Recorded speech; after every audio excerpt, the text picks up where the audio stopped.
Hi అందరికీ. ఈ సంవత్సరం అయితే వినాయకుడి దగ్గర మేమైతే లడ్డు వేలం పాట అయితే పాడామన్నమాట. సో ఈ ఇయర్ చాలా మంచి జరగాలని మనస్ఫూర్తిగా కోరుకుంటున్నాను. నామం పెట్టు లడ్డు నామం పెట్టు అరే మాకు నామం పెట్టు.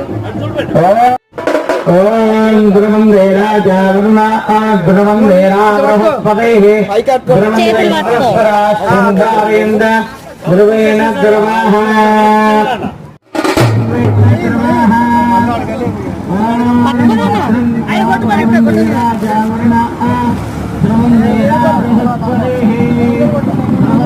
సో ఇంకా మా ఆయన సడన్గా ఫోన్ చేసి గుడి దగ్గరికి రా అంటే నేను అంటే చెప్పాడనమాట. మామూలుగా ఇయర్ పాడదాం అనుకుంటున్నాను కానీ పాడతారని అయితే అనుకోలేదనమాట. సో అందుకే అలా పిచ్చి పిచ్చిగా ఉంది మా ఇల్లు నేను అంతా. సో ఇంకా మానస్ అయితే చాలా హ్యాపీగా ఉన్నాడు అనమాట. చాలా ప్రెస్టేజ్గా ఫీల్ అవుతున్నాడు లడ్డు పట్టుకోవడంతో. సో ఇంకా మా ఆయన అయితే దీపం